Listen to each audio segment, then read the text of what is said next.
शादी की पहली रात में ही 4 महीने की प्रेग्नेंट, ये कैसे हो सकता है डॉक्टर साहब? शादी के दूसरे दिन ही मेरा जमाई राज अपने किसी काम से लंदन चला गया। उसको तो इन सब के बारे में कुछ भी नहीं पता नहीं कहाँ मुंह काला कराकर आई है। ये कहानी एक अमीर व्यापारी की बेटी का है कि वो शादी के दिन कैसे प्रेग्नेंट हुई। हेलो दोस्तों, मेरा नाम श्रेया है। मैं दिल्ली में रहती हूँ। ये बात मेरे कॉलेज के दिनों की है, जब मैं और मेरे दोस्त कुल्लू मनाली घूमने गए थे। हमने वहाँ खूब मस्ती करी और कुछ दिन घूमने के बाद अपने घर वापस लौट आए।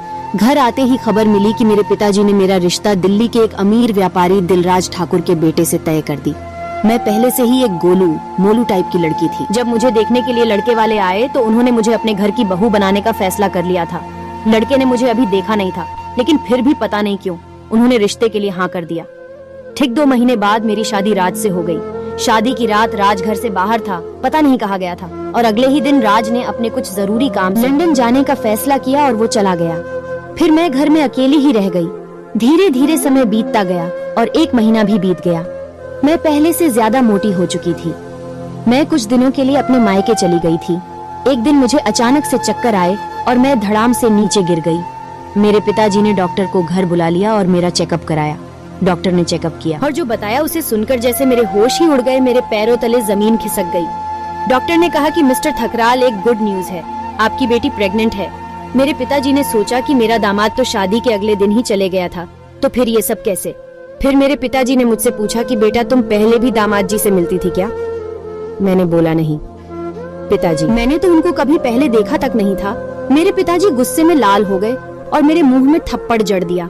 मैं रोती रोती अपने कमरे में चली गई, क्योंकि मुझे खुद ही नहीं पता था कि मेरे साथ ये सब कैसे हो गया। मेरी शादी को अभी सिर्फ 2 महीने ही हुए थे और मैं 4 महीने की प्रेग्नेंट थी। कुछ दिनों बाद मैं अपने ससुराल वापस चली गई और वहाँ देखा तो मेरा पति गर्भ वहाँ पहले से ही मौजूद था। मैं उसके पास गई, हालचाल पूछने लगी। उसने मुझे जोर से चिल्लाते हुए कहा, दूर हो जाओ, मेरी नजरों से मैं तुम्हें देखना नहीं चाहता। तुम जैसी मोटी लड़की मेरी बीवी नहीं हो सकती। अरे तुम जैसी लड़कियां तो मेरे पीछे पीछे घूमती हैं। मैंने गर्व की सारी बातें सुनी, खूब रोई।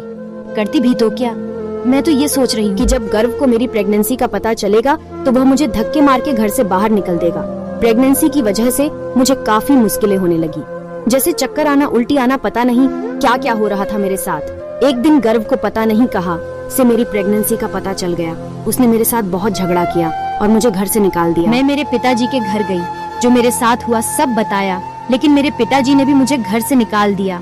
मैं रोती रही, किसी को भी मुझे देखकर दया नहीं आई।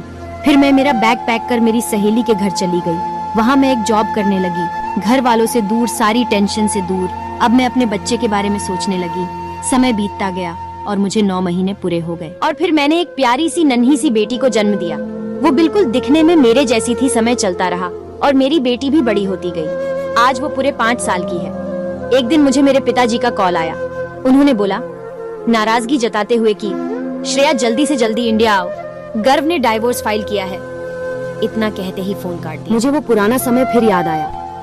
आगे क्या हुआ श्रेया के साथ जानने के लिए वीडियो पे पार्ट 2 जरूर लिखें। वीडियो कैसी लगी? आपको अच्छी लगी तो प्लीज एक लाइक और चैनल सब्सक्राइब करें। धन्यवाद।